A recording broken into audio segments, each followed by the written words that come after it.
Who is that?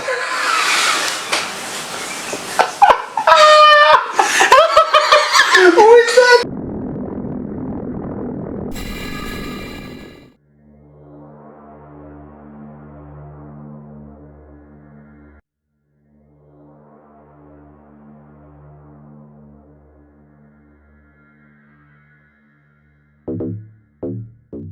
Yo, what's up? Welcome back to Fighting Out of Cape Town. It's your boy Zaz. Vicious. What's up, ladies and gentlemen? It's obviously been a pretty crazy weekend. A pretty crazy weekend of fights, Vishen. Quite crazy. And obviously we're going to break that down and go through that step by step from our lens, from our opinion. And that lens. And then this lens.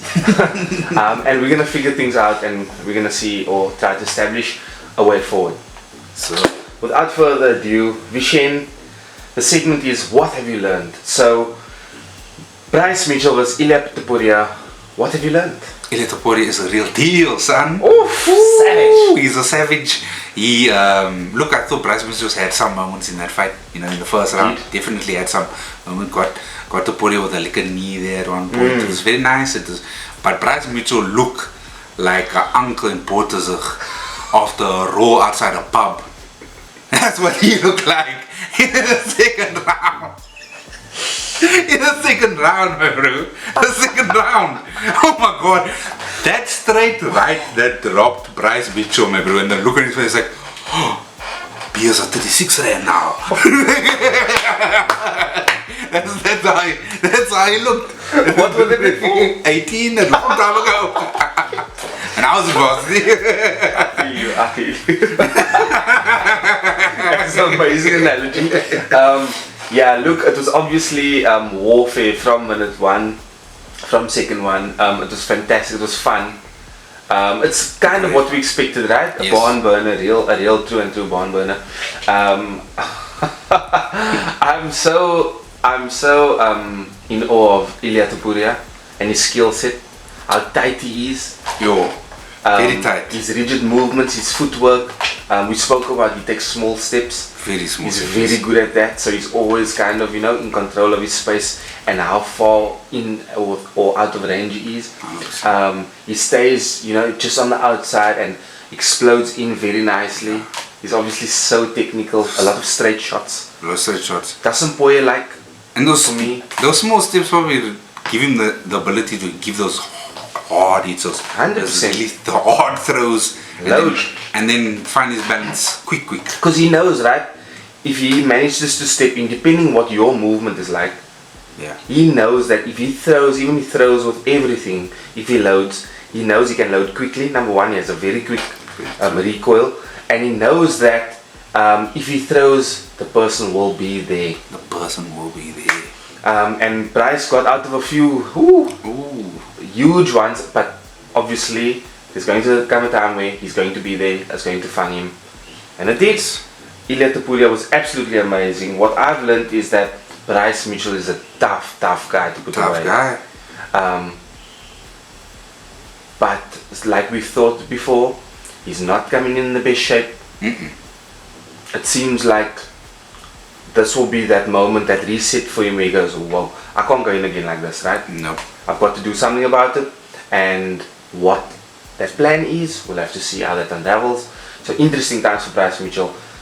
Always going to be a thug nasty over here. Yes, sir. So obviously I back him, and I know that he'll come good. Ilia Topuria, it's top 10, baby. It's all the way to the top now. All the way to the top. 13-0. Bryce Mitchell was 9th. Yes, sir. It's only huge names from here, so I mean, that's going to be exciting for Ilia Topuria, and let's see. We'll get to that a bit later though, who's potential lineups for him. Yes, sir. Okay, Vichy, what have you learned? Darren Till versus DRICUS du Plessis. Yo, Uncle Druk, remember DRICUS came in there and just said, he moored him. Wow. He absolutely moored him. Smash. A smashing. 100%. It's like a power rose boy mooring a bishop's boy. It just well, Afrikaans like to beating a soute, yeah? It's the same thing. He moored him in that first round, like consistently. He hit him messed up. Look, Darren did come back at the end, all credit to him. And even the second round was very good for Darren. But then in the third, DRICUS has controlled his ass.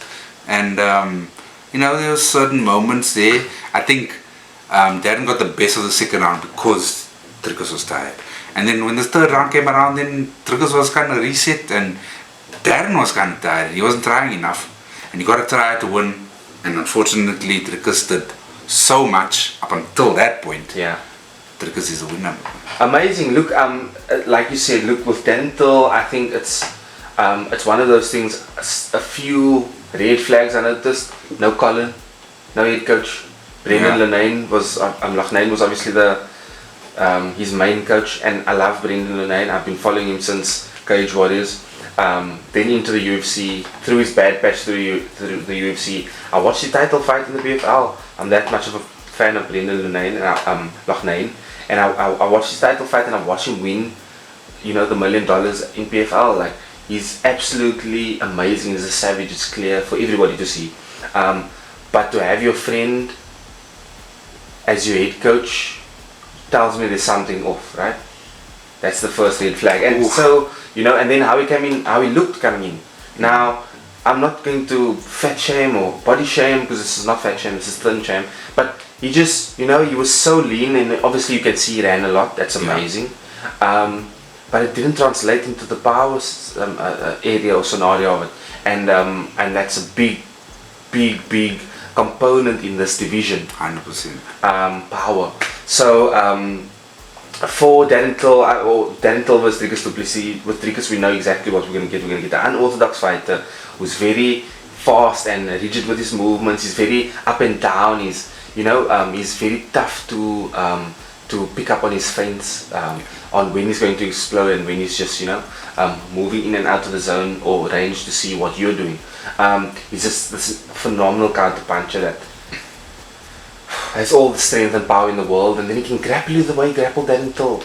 He blew himself out in that first round, or I thought he had blown himself out in that first round, in pursuit of the win. And I think if there's any time that should happen, it should be something like that. You know what I mean? So definitely fight of the night for me. And for me, what have I learned? I learned that Dental needs to get a set camp, decide on a set camp, and follow a set plan, and start to redefine his career that way. Yeah. I'm not saying it's not at middleweight. I know what DRICUS' opinion is. That might not.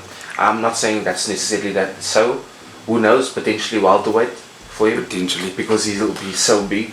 But who knows? I'm not saying that, but I think he should redefine himself in his camp and figure out a way forward with structure and follow that and give himself the best opportunity to win. DRICUS will see. Wow, this guy is obviously on the rise, and now it's with Dental included. There's no small names anymore, so we're really gonna see what this guy is made of, and I'm here for it. No, I'm here for it. Okay, Vichy Ponzinibbio, Santiago Ponzinibbio, the guy with the best name and surname I've ever heard in my life. Santiago Ponzinibbio versus Alex Morono. Yo, what have you learned? What have I learned? I learned that don't take the fight for what it is until the third round. Look, it was an interesting fight. I think it was a lot of back and forth. I think Alex Morono got a lot of good shots. He made him bleed early on. I thought it was leading into somewhat of a Morono win. It was definitely. And then you get into this third round, and Ponzinibbio just finds the spirit of the jaguar, maybe, within the Amazon, maybe, and he just comes out and just absolutely starches him with that right hand. Made Alex Morono go 100%. Maybe he was like, his face didn't know what to do. That's how hard that punch was, and he just followed up with another one and then finishes him on the ground. It was a great finish and deserves a 50k that Dana got him. It was fantastic to see. Amazing, and the way the resilience and that no quit to fight back 100%. And to just not give up when it was the easiest option. 100%. I mean, wow, Ponzinibbio, that was amazing, right? Morono, we know how good he is. We know he's so technical. Fighting out of Texas with Safe Saud, we know how good he is. We know that he's a brawler. We know that he's a scrapper. We know that he's also a coach, so he has high intelligence within the sport. We know all these things about Alex Morono. And just every time he comes there, it's almost like he surprises you more with how great he is. You can't believe how good he actually is. He's phenomenal. He's a phenomenal fighter. And I felt like that third round and just that punch, that right hand that Ponzinibbio landed on him, I just felt like this is probably why some people should take short notice fights and some shouldn't. He was a bit, flabbier than usual. Now I know sometimes it doesn't always, sometimes it translates good and sometimes bad. I think this time it translated bad in the third because the conditioning I just don't feel was there. What do I know? But that's just how I feel about it. The conditioning didn't seem to be there for that moment. For that moment, that is true. And at one moment a puncher's chance, and that's the thing we love about fighting. Absolutely amazing. So happy for Ponzinibbio because now I get to say Ponzinibbio again. But I mean, both fighters, I'm eyeing both of them. I really like the way they fight. They give everything. Wow, phenomenal fight. Phenomenal fight. Vichy, our co-main event of the evening, Paddy Pimblett versus Jared Gordon. What have you learned? Yo, I've learned a lot about Paddy Pimblett in the past week. I see that he's a big liar. I see that he's a liar against people like Edgar Lawani, and he's also a liar against everybody who watched the fight. I think most people will say that Jared Gordon probably took the first. He got a lot of significant strikes in. He was very aggressive. Felt like Paddy was trying to, counter in a way and see where the fight was going, almost like he wasn't sure. Second round, I know many people think that Paddy won that round, but you could chalk it up as a draw. It's very close. Like you could, very close, yeah. Obviously you can't with the 10-9 system understand that. You get into the third round, Jared Gordon completely controls the pace of the fight. He stops Paddy Pimblett from being as aggressive. He doesn't allow him to fight. He's controlling his opponent.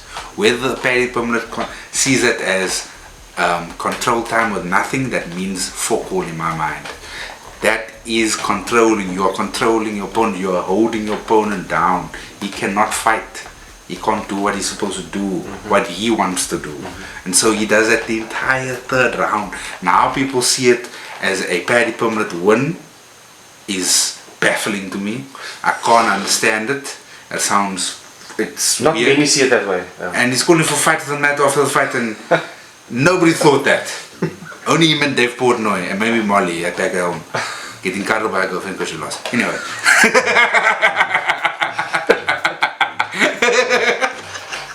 So funny. Look, it was obviously a tough one.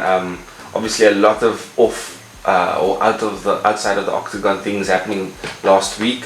And who knows, that could have played a part mentally for Paddy. We don't know. He can say it doesn't, but maybe it did. We don't really know. It also shows that he was shooting a podcast in fight week. So he's clearly his focus is separated, right? Split. Who knows how that translated or if it did or not, but we don't know.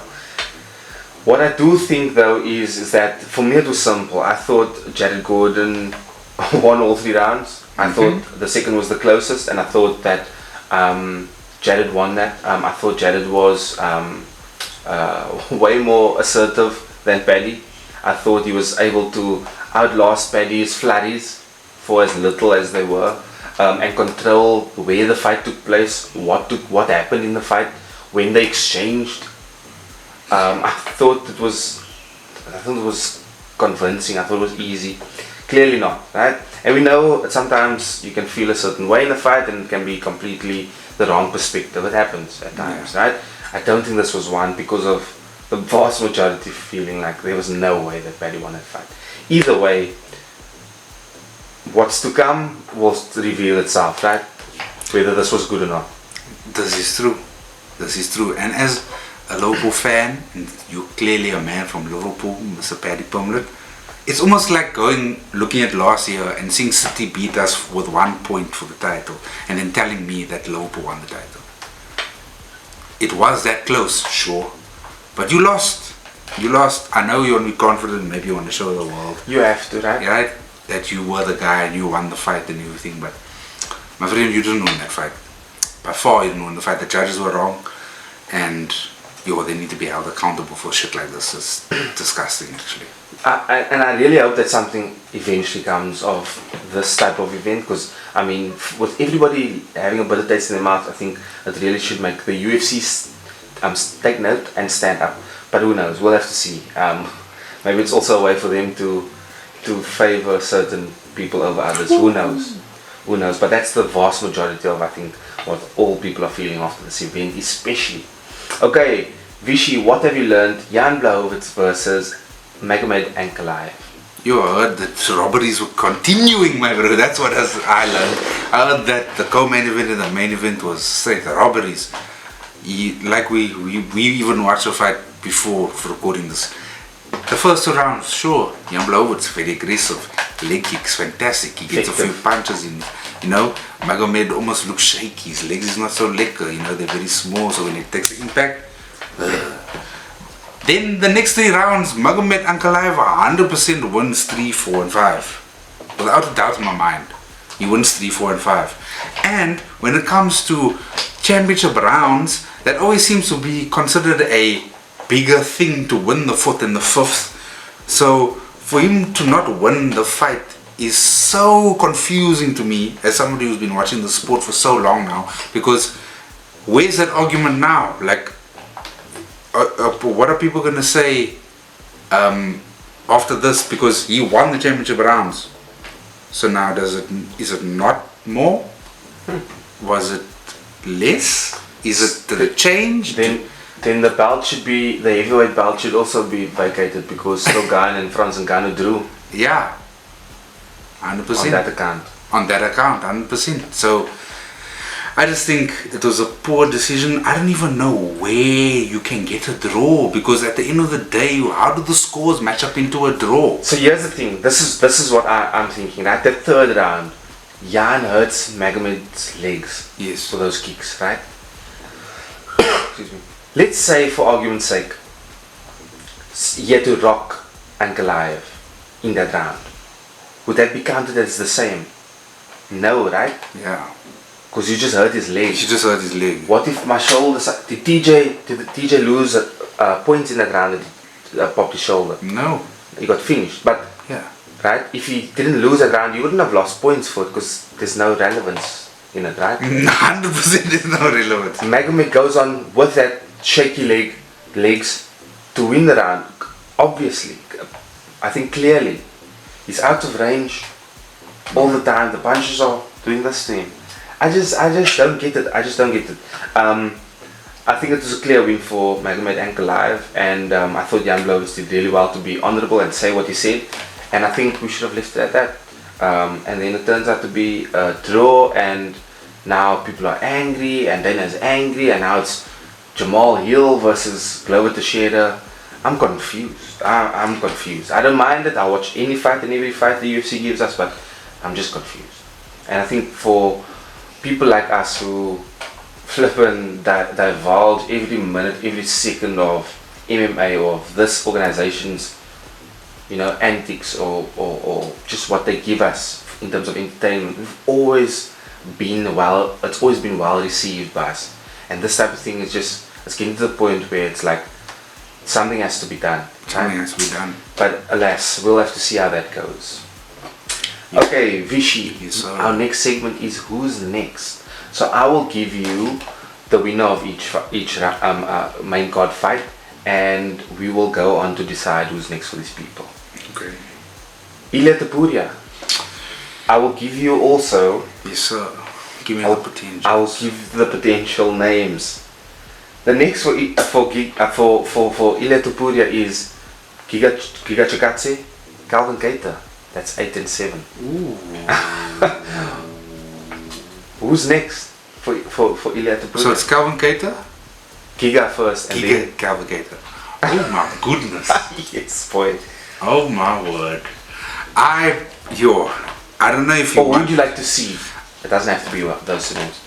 Look, I would like to see him definitely fight somebody quite high up on that rankings. I think he's definitely deserves it. If we're gonna go Calvin Keita, Giga, I wonder if they'd even want that whole Georgian versus Georgian fight, right? Maybe they do, maybe they don't. I don't think they would. It's gonna bring us up. And I think Calvin Keita is a good one for him. That's a great matchup. Calvin Keita is a great fighter, one of the best in the featherweight division, so it'll give him a lot of, props. You'll jump much higher after that fight, right? So maybe that's a good thing. But at the moment, somebody that's 13 and 0, my thoughts is fucking give him whoever he wants. Like honestly, like whoever is up on that top 5. Who's not getting an opponent? Who's not getting an opponent? Give them that person. 100%. Okay, cool. Yeah, I'm in agreement. Look, I put the Giga Chikats there. It was obviously a trick question. But it's realistic realistically what they look like in terms of rankings. And obviously we're gonna know that Giga. I mean, look, Calvin Keita, Paddy Pumlet. It doesn't really matter. Yair. Well, you know, Korean Zombie. There's so many. If that person loses, he could fight them, or you know. So we'll see how that goes. Okay, Vichy, who's next, or who wins? DRICUS, PLESSIS, Jacko Manson. So I put Jacko Manson at the next. The wave of contenders for DRICUS potentially is going to be a Manson, Dolitze. That's 9, 10, 9, 7. Sorry, 9, 8, 7. Strickland, Cannonier, the loser between the two of them potentially. So those are the 3 people he could face: either Strickland, Cannonier, Jacko Manson, or Roman Dolitze. Tough fighters, good fighters. Those are good fighters. I think he's reached the next level. Look, if he fights any of them, it's going to be a tough time, no matter who it is. Those are all good fighters. I think matchups, I probably haven't seen enough from Dolitze to actually give my opinion on that one. But he's so good, all around. So good. You know what? Probably chuck him up against the loser of Cannonier Strickland. I think that's the next level for him. I think he deserves to be fighting somebody of that stature at this point. Darren is a top 4 fighter, you know. Yeah. So I agree with you. Look, I think they're going to give him someone like Jacko Manson or Dolitze, and I think that's probably best for him in any case. Yeah. You know, I have one more before the next one, which will be a title contender. Yeah. So it could be. They could even skip Strickland Cannonier. You know. Yeah. We'll have to see, depending on what the fight looks like. Okay, Rishi. So the next one is Ponzinibbio. Who's next for Ponzinibbio? So with Ponzinibbio, as well as Paddy Pumlet, it's very tough to say who's next because they're not ranked. Yeah. So it's very tough to say who's next and who they potentially could get. Ponzinibbio's age as well. So that's going to be a tough one, but obviously in that division in welterweight, I would like to see him go Li Jingliang, you know, D-Rod, you know, that type of fighter, or that type of fight for Ponzinibbio.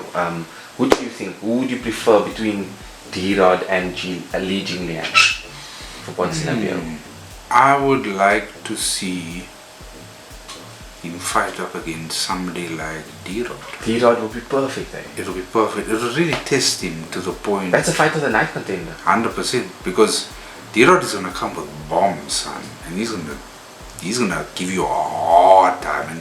And Ponzinibbio is gonna figure it out. Yes, it's like 100%. So it will be a nice chess match to watch, I think. That stand-up warfare, I think that would be really cool to see. So I think that's probably the best option for Ponzinibbio as well. Let's see what he does. Let's see what they offer. Paddy Pumlet. Who would you like to see? Who's next for him? What do you think? Maybe they give him a top 15 ranking now. Who knows? Maybe they push do. him in that 15. Maybe they push him into the 15. Maybe they do the you know, where is he right now? He's probably in the 20s about right now, right? Yeah, 22. 22. Maybe. I think so, because the people that are sitting outside of the top 15 are also killers, and the people that could easily take him out, like Jalen Turner and such peoples. So I think they're gonna try and look for an easier fight for him somehow, some way. I think the best thing for him to do right now, and for the UFC to do, is find him a really easy fight. Nobody that's within the top 15, nobody that's within the top 20. Go back, go find somebody that's lower ranked than him, that they don't think has the potential that he has, so that they can build him up again and make him fight again. I think that's what they should do, and I don't know if that's next, but I think that's, if I was in the UFC and I was one of the matchmakers, that's what I would do. Yeah, look, for me personally, Paddy, I say give him Islam Makhachev, you know, after he defends the title against Volk. If he defends it successfully, give him Islam Makhachev. Like, for reals, like, if you're gonna promote somebody on this large scale, give him everything. Don't give him, you know, with all due respect, Jared Gordon, and profess mad shit about him. Give him Justin Gaethje. Give him, you know, Michael Chandler. Give him, you know, let's see. Let's see. They'll probably give him Tony Ferguson. Ooh. You know, they'll probably give him something like that. It's a nice fight for him. Right? That's a good fight for him. But let's see. Obviously, with the last fight, we're not gonna do because we know Glover versus Jamal Hill is the next title fight, and we will preview that when the time comes. Yes, but the last thing I want to say or want to speak about is what it all started with. Cameron SAAIMAN versus Stephen Kozlow. Yo. Fishy, how good was our boy Cam SAAIMAN? Cam SAAIMAN is a beast. Bro, that knee. I mean, some people were like, oh, he's dirty. I was like, huh? His head was up. Yeah. And he couldn't see if his opponent's knees were on the ground because his head is over the guy's shoulder, his chin is over his shoulder, and he can't see what his knees are doing, and he thinks he's driving into him. Yeah. Driving into somebody, you don't do it on your knees unless you're 2 years old. 100%. So he's on his, you know, his hind legs and he's driving and he thinks, I can knee him. I mean, come on. But either way, wow, what the killer that guy is. I can't wait to see him fight again. It's gonna be he's gonna rise through his division quite nicely. Wow. I think he is another South African waiting for glory. He's amazing. Also, it was nice to see him beat up a brow with the swastika tattoo on his ankle.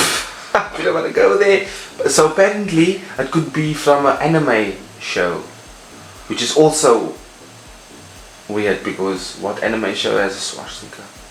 Anyways, either way, Hitler in Japan.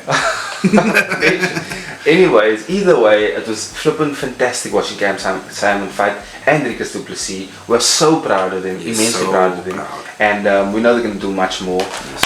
And we can't wait to see what's next.